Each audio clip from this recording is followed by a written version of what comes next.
Galerinha, beleza? Tudo bem com vocês? Saudade, como sempre, muita saudade. Mas vamos lá começar a nossa aula de literatura. Hoje, qual é a proposta de hoje? Veja bem, hoje nós vamos resolver mais algumas questões de literatura, beleza? Eu mandei praticamente no início da semana algumas questões, né, para a sala Google de vocês, para o primeiro, segundo e terceiro ano. E essas atividades, tá bom? Servem para o ensino médio. Beleza? Não tem problema. Não tem problema. Nós vamos tentar aqui. Nós vamos resolver as questões e a gente vai comentando. Aí eu já coloquei em negrito aqui, tá bom? As respostas, mas a gente vai ver uma por uma, tá bom? São 6 questões. Nós vamos resolver sem pressa, tá bom? Pausadamente, sem estresse. Nós vamos usar o canal de comunicação que é esse aqui. Então, se preparem aí, tá bom? Peguem aí o caderno, peguem a caneta, o lápis, qualquer coisa e vamos nessa. Eu sei que vocês resolveram as questões, então só vão corrigi-las. Beleza? Então vamos lá. Ó, a primeira questão é o seguinte: a gente vai ver, tem uns textos, tá bom?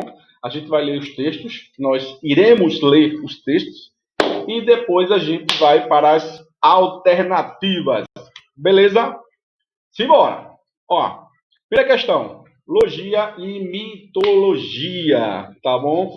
Logia quer dizer estudo, e mitologia estudos dos mitos. O que é um mito, praticamente? São narrativas heróicas, tá bom? A gente fez aí alguns círculos redondos falando sobre os mitos. A gente comentou. Eu falei do mito da caverna. Vocês trouxeram também algumas propostas. Foi massa. Mas vamos lá ao texto. A questão número 1. Meu coração, de 1972, já não palpita fagueiro, tá bom? Palpita como? Já não palpita com afago, carinhoso. Sabe que há morcegos de pesadas olheiras, que dormem muito, não é? Que há cabras malignas, que há cardumes de hienas, muitas hienas infiltradas no vão da unha na alma, um porco bilicoso. Aí eu tive o cuidado de colocar aqui o que é bilicoso, que é propenso à guerra, de radar, e que sangra e ri. A vida acontece provisória. Centuriões, sentinelas, não é? Guardiões, soldados do Oiapoque ao Chuí. Aí, pergunta.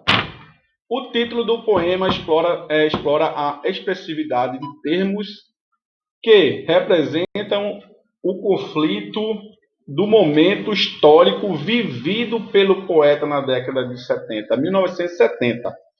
Nesse contexto, vírgula, é correto afirmar que aí o cara está meio numa opressão, tá bom? O cara está meio assim, meio melancólico.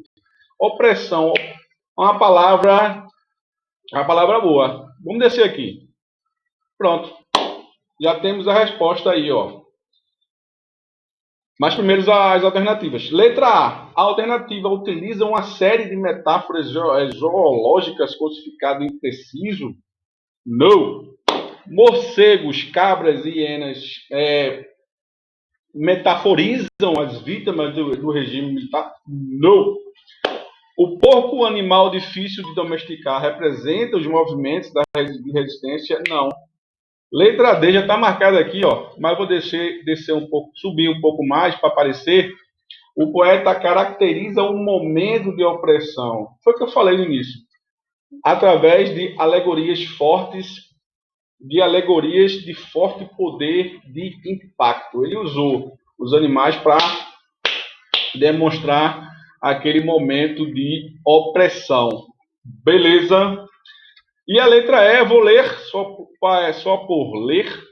Centuriões e sentinelas simbolizam os agentes que garantem a paz social? Não, não. Letra D. O poeta caracteriza o momento de opressão através de alegorias de forte poder de impacto. Tudo GG? Sabe o que é GG? Joinha, joinha. Não, mas joinha. Joinha não se escreve com G não, viu, galera? É só uma brincadeira aqui.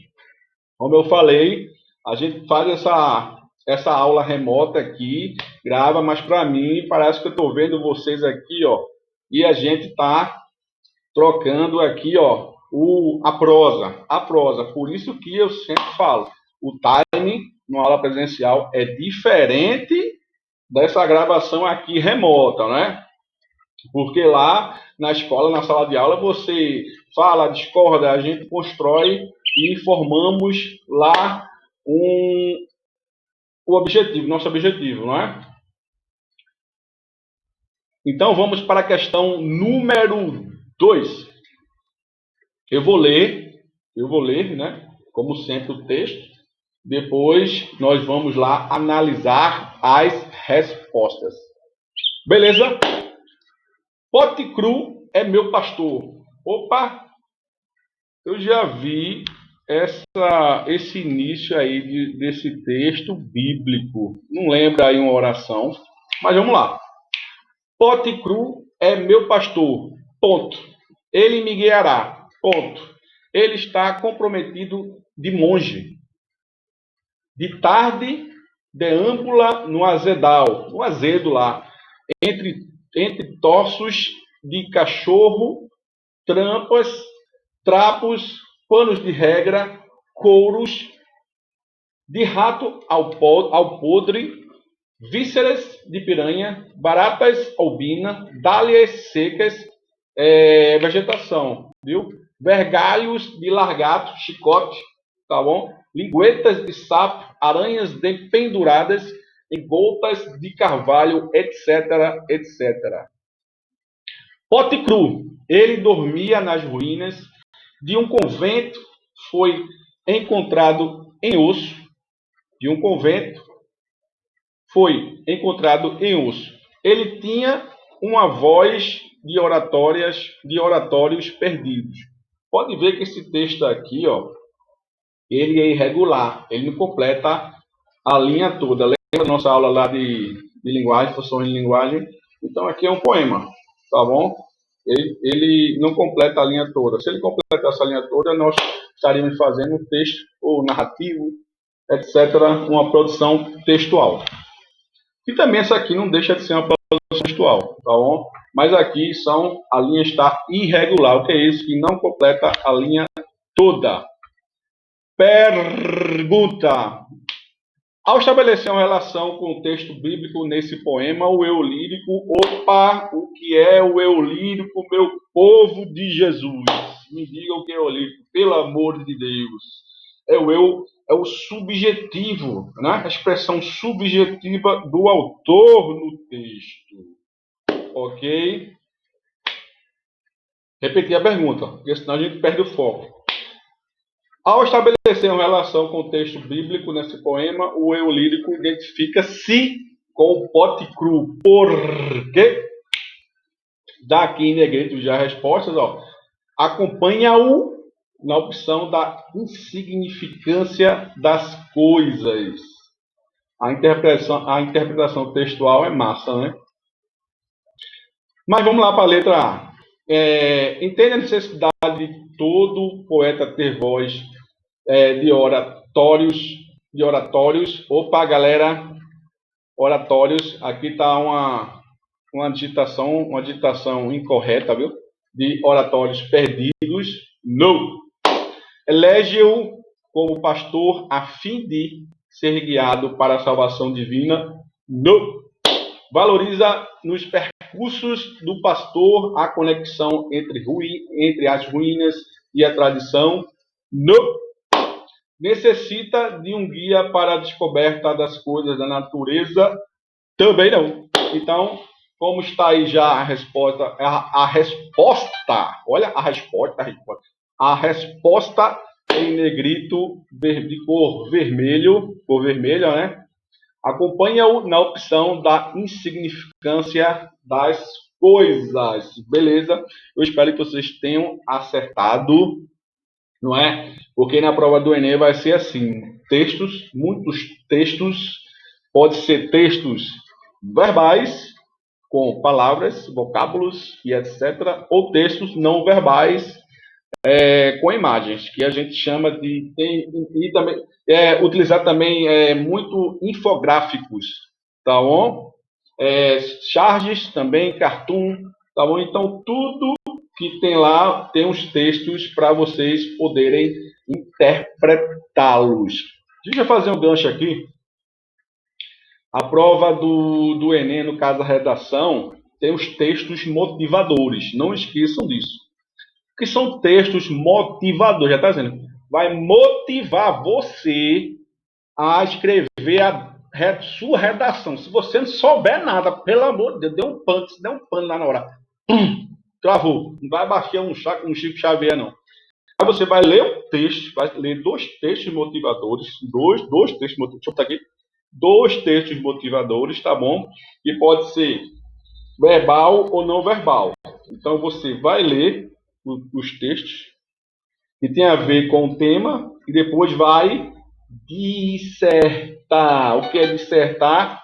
Defender o seu ponto de vista. Mas isso, eu só estou dando uma palhinha na aula do professor de redação, tá bom? Só dando uma pitadinha, tá bom? Para vocês, quando chegarem lá na prova, você saber o que vai fazer. Outra coisa importante, outra dica, eu estou falando de literatura, mas é uma dica que eu já apliquei prova do Enem, aí tem o idioma. Aí você pega a prova, aí tem as provas, tem na parte de linguagem, aí tem o idioma que você escolhe, aí tem inglês e francês, inglês e espanhol. Aí o candidato responde os dois idiomas. Não, você vai responder o idioma que escolheu quando fez a inscrição. Ah, pessoa, eu escolhi o idioma estrangeiro inglês. Então você vai responder a prova de inglês e passa para cá o gabarito. Perdão. Aí tem a prova de espanhol. Você responde a prova de espanhol e passa para cá o gabarito. Eu já vi gente responder as duas e não souber. Cadê o gabarito aqui que está faltando? Não. Isso é falta de atenção. Voltando, retornando aqui para a nossa resolução de literatura aqui. Questão número 3. Vamos ler aqui com calma, né? Paciência. Aqui, não tenho pressa, não tenho pressa. Desde 18 anos que o tal patriotismo lhe absorvia e por ele fizera a tolice de estudar inutilidades. Ponto. Que lhe importavam os rios eram grandes? Voltando, porque tinha uma interrogação. Então, vou fazer a pergunta. Que lhe importavam rios eram grandes? Pois que fossem reticência, né? Porque dá continuidade ao pensamento, em que lhe contribuiria para a felicidade saber o nome dos heróis do Brasil? Pergunta. Em nada. Reticência. O importante é que ele tivesse sido feliz. Foi? Pergunta. Não.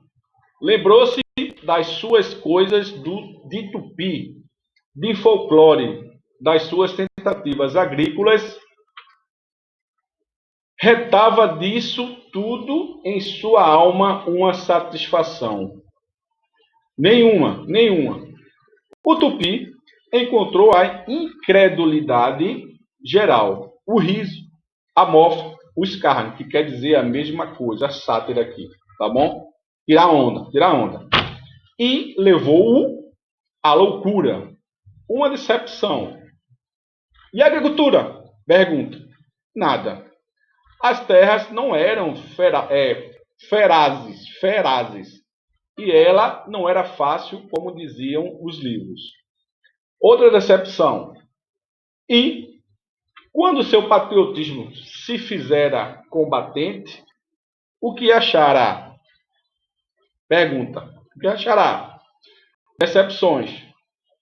Onde estava a doçura dessa gente? Pois ele não havia combater como feras. Repetindo que tem interrogação. Pois ele não havia combater como feras? Pois não havia matar prisioneiros. E números?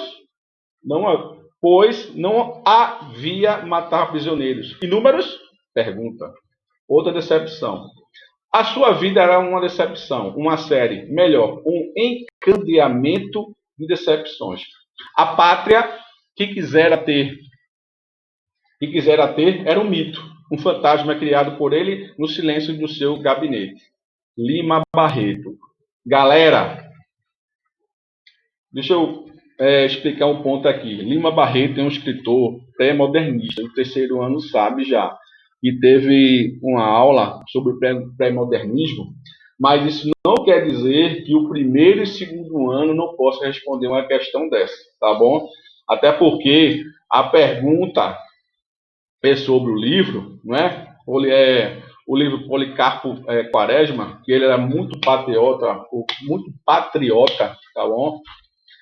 E é sobre esse fragmento do livro, só essa parte que a gente vai analisar. Não vou falar sobre as características do pré... Não. Então dá para a gente ler e analisar, tá bom? Vamos lá. O romance triste Fim de Policarpo Quaresma, de Lima Barreto, pré-modernista, escola pré-modernista, escola não, período pré-modernista, tá bom? Porque o pré-modernismo não era considerado uma escola literária, e sim uma transição do simbolismo para o modernismo. Foi publicado em 1911. No fragmento destacado, a reação do personagem aos desdobramentos de suas iniciativas patrióticas evidencia que, deixa eu botar aqui, ó, A, B, C, D, E. Tá em negrito, você já sabe a resposta aqui, é a letra C, mas vamos ler. A letra A dedicação de Policarpo Quaresma ao conhecimento da natureza brasileira levou-o a estudar inutilidades, mas possibilitou-lhe uma visão mais ampla do país. No. A curiosidade em relação aos heróis da pátria levou-o ao ideal de prosperidade e democracia que o personagem encontra no contexto republicano. No. Aqui tem um erro de... porque quando a gente vai ajustar, aí dá aquele corte na palavra, mas aqui o personagem, tá bom? A construção, letra C, que é a resposta correta, a construção de uma pátria a partir de elementos míticos, tá bom? Que a cordialidade do povo, a riqueza do solo, pureza e a pureza linguística conduz à frustração ideológica. Perfeito. É a letra C, mas vamos ler a letra D e a letra E só por consciência. Letra D. A propensão do brasileiro ao riso, ao escárnio, justifica a reação de decepção e desistência de Policarpo Quaresma, que prefere resguardar-se em seu gabinete. No. A certeza da fertilidade da terra e da produção agrícola incondicional faz parte de um projeto ideológico salvacionista, tal como foi difundido na época do autor. Não. Então a resposta é letra C de cachorro quente, beleza? Quem já leu esse livro Triste Fim de Policarpo Quaresma, do autor Lima Barreto, é massa, muito bom, tá bom? Eu recomendo. Se não tiver o livro, tem internet aí, só é baixar o livro e começa a dar aquela olhada nessa literatura fantástica. É fantástico, tá bom? Então vamos para a questão de número 4. Galera, essa questão aí é massa. Massa. Pronto, fechou. Fechar o computador aqui, notebook. Não, tô brincando.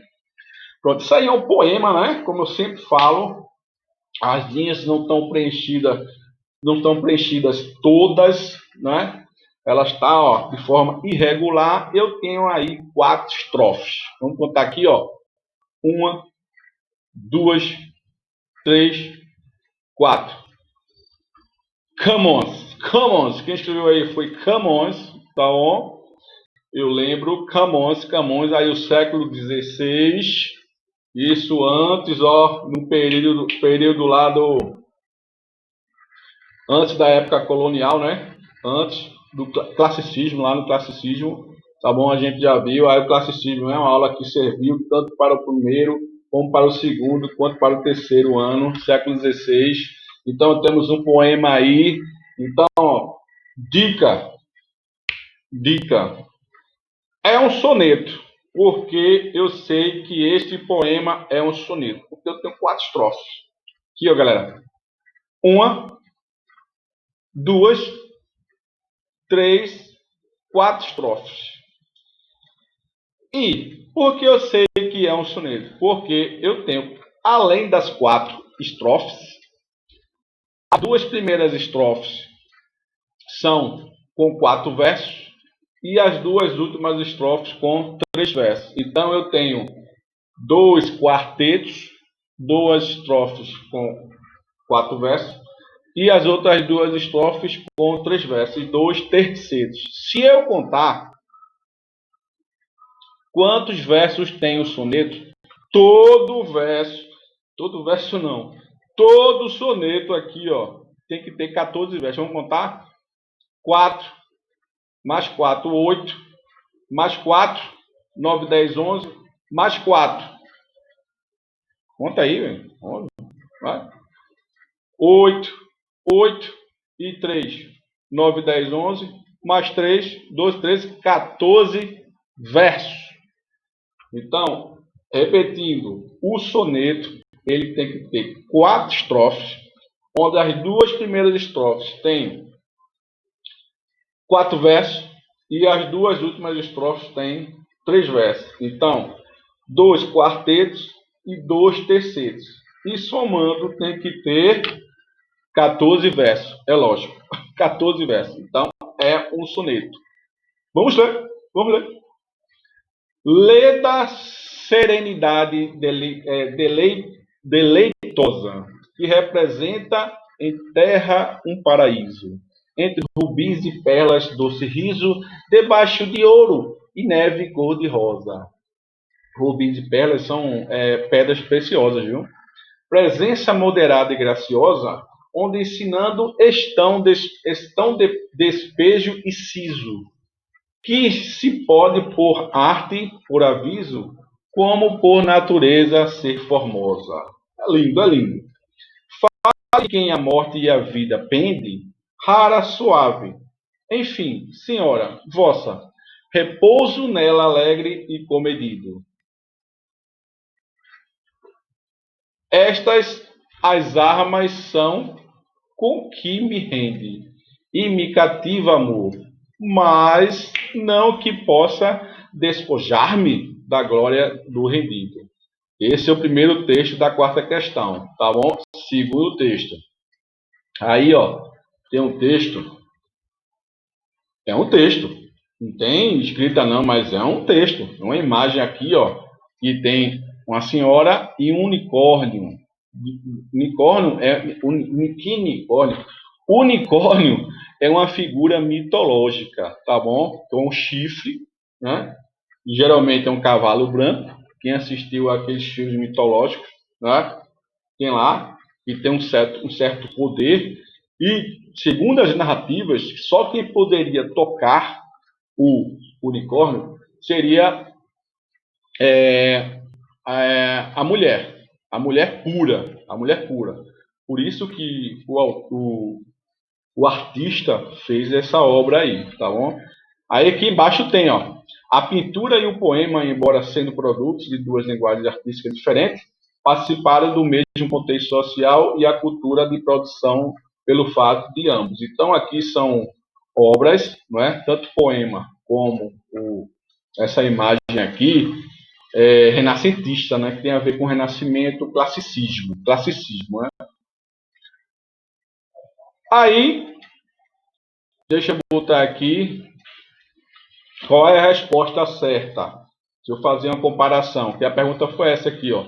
A pintura e o poema, embora sendo produtos de duas linguagens artísticas diferentes, participaram do mesmo contexto social e cultural da produção pelo fato de ambos apresentarem um retrato ideal da mulher marcado pela sobriedade e o equilíbrio evidenciados pela postura, expressão e vestimenta da moça e os adjetivos usados no poema. Letra C de cachorro quente. Beleza? Aí tem as outras opções, né? As outras opções. Letra A, apresenta um retrato realista. Não. B, valorizarem o excesso de enfeites. Não. Só vou ler a letra D. Eu sei que a resposta é a letra C. Pulando para a letra D. Desprezarem o conceito medieval da idealização. Não, desprezou não. Apresentarem o retrato ideal da mulher marcado pelo emotivo e conflito. Não. Então a letra C, apresentar um retrato ideal da mulher marcado pela sobriedade e equilíbrio. O equilíbrio evidenciados pela postura, expressão e vestimenta da moça e os adjetivos usados no poema, adjetivos que são características e não qualidades. Por que eu digo que são características? Porque quando eu digo que são características é que podem ser mudadas. Quando eu digo qualidade, é uma coisa que é sua, tá bom? Então, se eu digo fulano, isso é só um exemplo, vou só um exemplo. Fulano é feio, fulano é preguiçoso. Fulano é preguiçoso. É uma qualidade dele? Não. É uma característica que pode ser mudada. Beleza? Vamos lá para a questão de número 5. Aqui, ó. Deixa eu ver. 5. Isso aqui é massa. Isso aqui eu lembro daquela função de linguagem metalinguística. Vocês lembram disso? O verbo ser, que eu vou explicar, eu vou falar do verbo ser, mas para explicar o verbo ser, que é a língua portuguesa, eu vou ter que usar o nosso código língua portuguesa. Então, é uma função metalinguística. Verbo ser, que vai ser quando crescer? Pergunta, né? O que vai ser quando crescer? Vive perguntando em redor. Eu fico lendo assim, calma, falando as pontuações, até para entender. Porque se eu for falar, pode ser que atropele. Vê só. Quem vai ser quando crescer? Vive perguntando em redor. Quem é assim? Não, vamos lá. De novo. Quem vai ser quando crescer? Pergunta. Vive perguntando em redor. Que é ser? É ter um corpo, um jeito, nome? Tem os três. E sou? Tenho de mudar quando crescer? Usar outro nome? Corpo? Jeito? Ou a gente se principia a ser quando cresce? Deixa eu voltar aqui porque o negócio ficou meio travado, não? Ou a gente só principia a ser quando cresce? É terrível ser, dói, é bom, é triste. Ser pronunciado tão depressa e cabe tantas coisas? Repito, ser, R, não é? R grande que lembra uma resposta, né? Que você, quando crescer, sou obrigado a? Posso escolher? Não dá para entender? Não vou ser. Não quero ser, vou crescer assim mesmo, sem ser, esquecer. É tanto E, né? na segunda pessoa da conjugação, a segunda conjugação, né? Terminada em er, uma poesia de Andrade, né?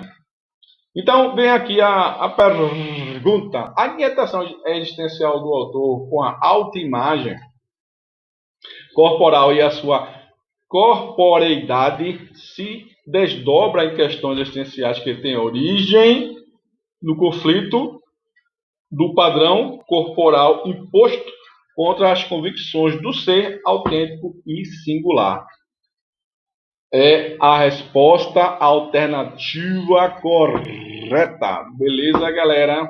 É a letra A. Eu vou ler as outras só por ler, viu? Mas já está em negrita aí a resposta. Letra B. Aceitação das imposições da sociedade seguindo a influência de outros. No. Letra C. Na confiança no futuro, ofusca pelas tradições e culturas familiares.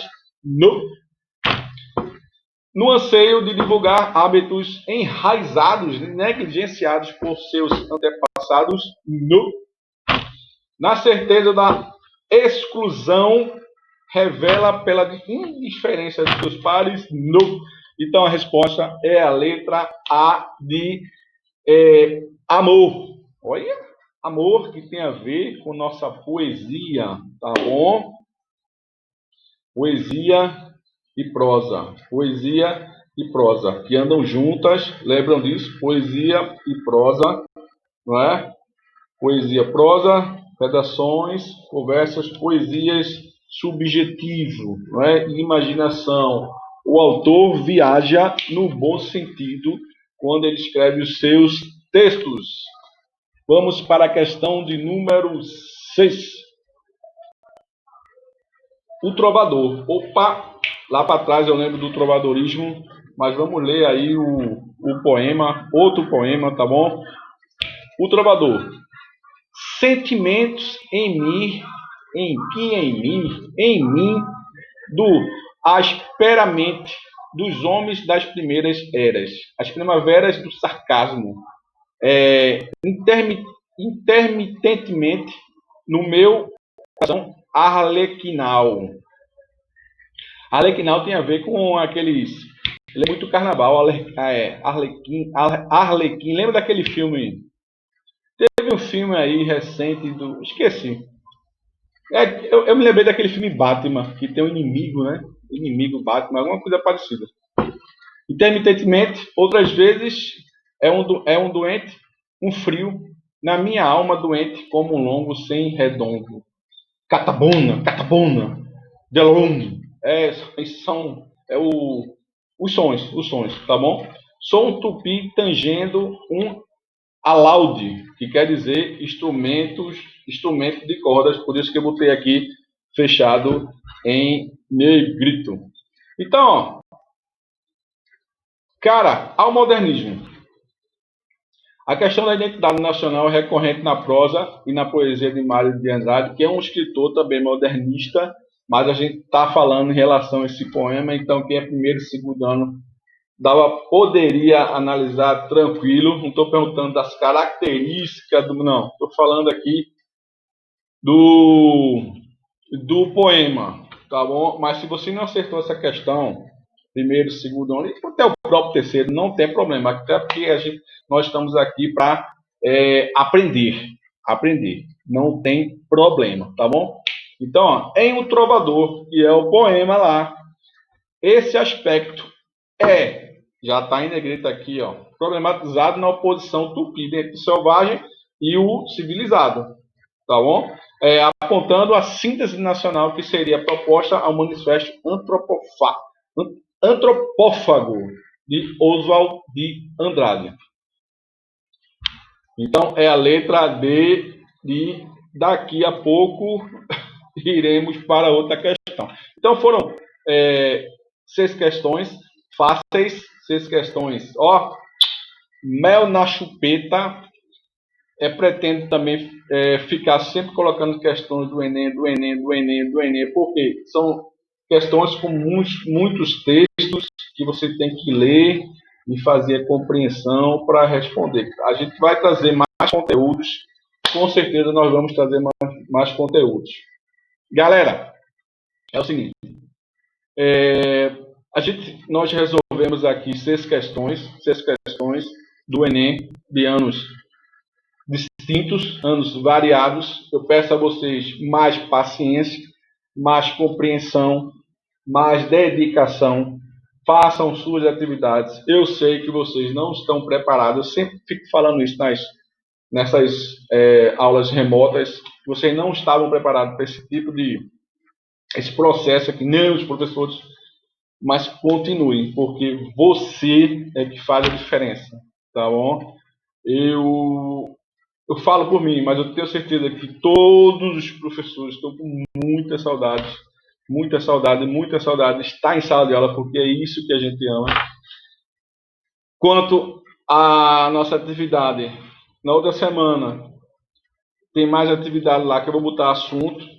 Aí você dá uma olhada se tem atividade, mas geralmente eu vou colocar atividade, tá bom? Em suas salas específicas, na sala Google, na sala de aula Google, tá bom? Aí vocês continuam respondendo, continuam resolvendo. Anotem, qualquer coisa tem lá as instruções, vocês podem fazer alguns comentários que todas as atividades que eu mando, que eu envio na sala Google, tem um esquema lá, ó. Quem fez, quem não fez, tá bom? Tem fulano, aí tem as datas e aquelas atividades. A pessoa que fez está lá registrada, porque eu devolvi a atividade e foi perfeito, tá bom?